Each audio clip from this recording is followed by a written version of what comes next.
Hola amigos, aquí el místico activa la campanita. Hoy te narro el misterio de la muerte del famoso luchador Bruiser Brody en Bayamón, Puerto Rico. Comencemos. Frampton Algo-Otis nació el 18 de junio de 1946 y murió el 17 de julio de 1988, fue un luchador profesional estadounidense que obtuvo su mayor fama bajo el nombre de Ring Bruiser Brody. También trabajó como King Kong Brody, The Masked, Marauder y Red River Jack. A lo largo de los años, Brody se convirtió en sinónimo del estilo de pelea de lucha libre extrema que a menudo veía a uno o más de los participantes sangrando cuando terminaba el combate. En su mejor momento, trabajó como luchador de atracción especial en América del Norte, haciendo apariciones selectas para varias promociones como World Class Championship Wrestling, WCCW, World Wide Wrestling Federation, WWF, Central States Wrestling, CSW, Championship Wrestling from Florida, CWF, y la Asociación Estadounidense de Lucha Libre, AOA, entre otros. Trabajó regularmente en Japón para All Japan Pro Wrestling, AJPO. Hoy recordamos a Bruiser Brody, quien vivió uno de los momentos más oscuros en la historia del wrestling en Puerto Rico. Frampton Algo-Otis, mejor conocido como Bruiser Brody, fue un luchador con una fama bastante mala, principalmente por su forma de pelear, la cual relatan sus rivales era salvaje y poco respeto a la integridad física de su contrincante. Luego de un paso por el fútbol y baloncesto durante su etapa escolar, Algo-Otis comenzó una carrera en el wrestling, en primer lugar en Dallas y luego viajando por todo Estados Unidos, sí, gran parte del mundo. Sería en una pequeña aventura por WWF donde conocería a Invader 1, el otro gran protagonista de esta historia. El momento más infame de su carrera ocurrió cuando luchó contra Lex Luger, un combate en enero de 1986 donde Brody dejó de luchar a mitad del encuentro y no siguió con todo lo antes programado por ambos luchadores. Luger intentó continuar con el combate pero a la negativa del otro luchador y con la sorpresa de hasta el mismo árbitro, Lex tuvo que golpear a Bruiser hasta ser descalificado. En el libro de Larry Matisic llamado Wrestling Catnecha se habla sobre este tema, diciendo que Brody se negó a pelear porque simplemente se taimó al no ver que existía un líder en el combate y la cosa no tenía ni pies ni cabeza. Además, conflictos de plata también incentivaron al luchador a ridiculizar la empresa donde estaba trabajando.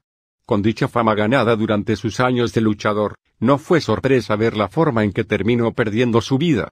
El 16 de julio de 1988, Brody estaba trabajando en Puerto Rico para WWC, acompañado de otras estrellas famosas del momento como Tony Atlas y Dutch Mantel, Seb Colter en su último paso por UE. En un momento en el backstage, José González, Invader 1, invitó a Brody a conversar y hablar de negocios, pero al cabo de unos minutos dicha conversación pasó a los gritos, a los golpes y la tragedia. Gracias por escuchar. Aquí tu amigo el místico Mantel. Colter contó en una entrevista que en dicho vestuario existía una tensión gigantesca en el ambiente pero nunca pensó que algo así pasaría. Tony Atlas fue el primero en llegar, vio a Brody de rodillas, sosteniendo su estómago y a Invader 1 sosteniendo un cuchillo, a la postre el arma homicida. ¿Crees que la muerte de Bruiser Brody se debió a su maltrato hacia el Invader 1? Brody pasó casi 45 minutos agonizando en el suelo del vestuario, debido a que la ambulancia y los paramédicos no podían llegar al lugar debido al tráfico y a la multitud presente. Brody moriría horas después, precisamente el 17 de julio de 1988 debido a las heridas, hemorragia interna y la pérdida de gran cantidad de sangre durante las primeras horas del incidente. La muerte sigue siendo un misterio hasta el día de hoy. Según Mantel, la razón de tan salvaje ataque podría haber sido dicho encuentro en WWF, donde Brody le dio una paliza sin precedentes al Invader 1. Otra teoría de dicho día la agregó Ric Flair, quien también se encontraba en Puerto Rico esa noche. Según el Nature Boy, una ofensa sobre una hija fallecida de González habría generado tan enloquecedora reacción. Las consecuencias de este altercado en cuanto al tema policial fueron nulas. Invader 1 no pasó un segundo en la cárcel y le bastó con acusar defensa propia para librarse de cualquier condena. Dutch Mantel acusó una falla considerable de la justicia en Puerto Rico ya que primero no le tomaron en serio su declaración y peor aún nunca le notificaron que debía testificar en el caso y recién cuando todo ya había pasado se enteró del juicio. A pesar de su mala fama durante sus años de luchador, Quizás el incidente de su muerte le permitió ganarse el respeto de sus pares, ya que varias estrellas que nacieron los años posteriores se influenciaron en su estilo, como Mick Foley, Sabu o el propio Bray Wyatt. Daniel Bryan apareció en WrestleMania XXX con unas botas peludas, un guiño a un elemento característico de Bruiser Brody. Daniel Bryan wear Bruiser Brody style boots at WrestleMania XXX. La muerte de Brody arrojó una gran sombra sobre el mundo de la lucha libre profesional, pero todavía es recordado como una fuerza pionera, como personalidad y talento en el ring. ¿Cuáles fueron los detonantes? Varios excompañeros luchadores que conocían a Brody han relatado que, presuntamente, WWC tenía una deuda pendiente que ascendía a $40,000. Su intención era cobrar ese dinero antes de entrar al ring. Eso nunca ha sido corroborado. Además, existía rivalidad entre Brody y el Invader, que tuvo su génesis en 1978 cuando ambos luchaban en Estados Unidos para WWF. Existen versiones de que Brody abusaba física y verbalmente del Invader, una situación que resentía. Además, pocos meses antes del incidente en Bayamón, Huertas González vivió la pérdida de una hija de 2 años, que falleció ahogada en una piscina, y algunos de los colegas se habían percatado que estaba desencajado emocionalmente. Una vez concluyó la cartelera, un puñado de los luchadores fue entrevistado por la policía y fiscales recopilando información. Huertas González, de hecho, se entregó a las autoridades al día siguiente de la muerte de Brody. Su versión siempre ha sido que actuó en defensa propia. Más allá de eso, Huertas González ha preferido no hablar del incidente. Los luchadores estadounidenses fueron citados para comparecer como testigos. Sin embargo, la primera vista preliminar fue cancelada y reprogramada para una futura fecha. Uno de los pocos que eventualmente acudió al tribunal fue Savio Vega, quien ofreció su testimonio. La noche del 16 de junio de 1988 es mencionado como un desafortunado capítulo en la historia de la lucha libre profesional en Puerto Rico. Hace 30 años, dentro de uno de los vestidores del estadio Juan Ramón Loubriel de Bayamón, Frampton Algodis, mejor conocido como Bruiser Brody, fue apuñalado 2 veces, cayó al suelo donde perdió sangre durante aproximadamente 45 minutos antes de recibir asistencia médica. Brody falleció el día siguiente en un hospital debido a que su hígado y, a su vez, el intestino sufrieron severos daños. Tenía 42 años.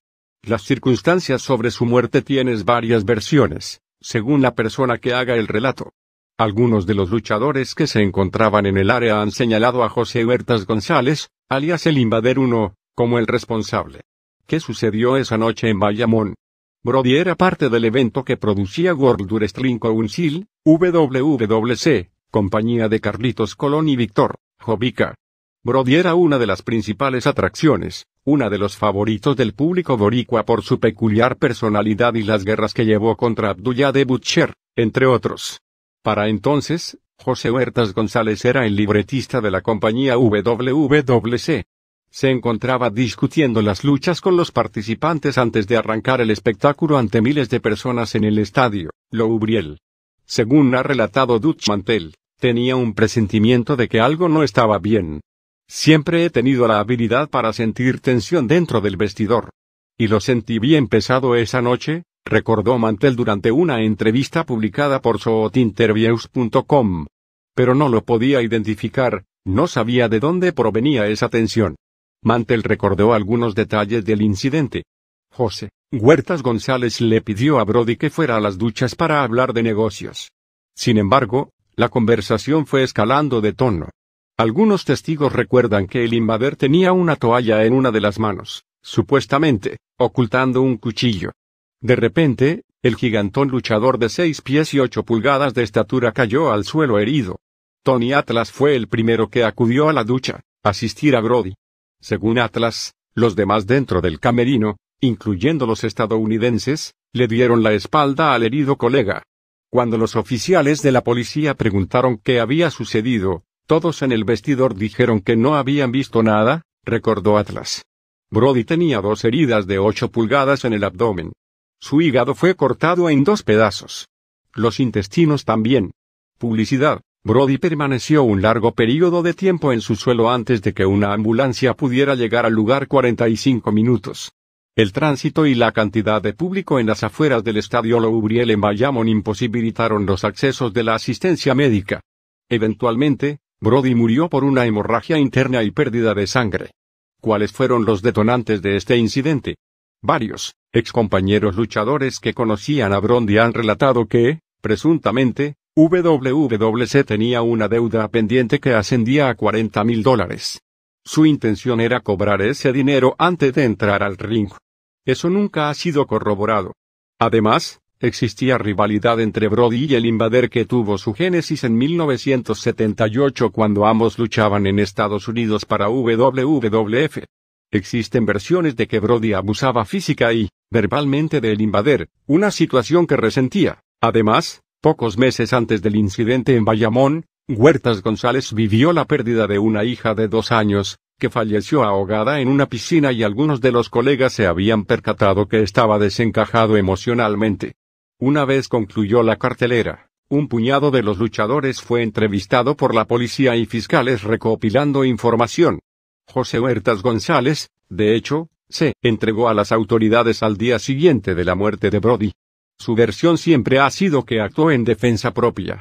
Más allá de eso, Huertas González ha preferido no hablar del incidente. Hola amigo, aquí el místico activa la campanita. Los luchadores estadounidenses fueron citados para comparecer como testigos. Sin embargo, la primera vista preliminar fue cancelada y reprogramada para una futura fecha. Uno de los pocos que eventualmente acudió al tribunal fue Savio Vega, quien ofreció su testimonio. Por razones que no han quedado claras, no se encontró causa para el arresto de Huertas González por la muerte de Brody. Eso generó indignación en la comunidad de la lucha libre profesional, particularmente entre los estadounidenses porque recibieron las citaciones para comparecer días después de la vista.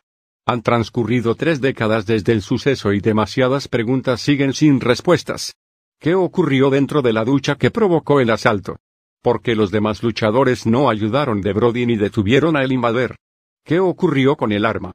¿Por qué las citaciones no fueron entregadas a tiempo? Conclusión: solo los luchadores que estuvieron presentes saben lo que sucedió ese día. Se dice que Brody tenía al Invader cansado de sus insultos y en las luchas con el Invader a Brody se le iba la mano al golpearlo sin misericordia. Un hombre de 6 pies y 8 pulgadas y de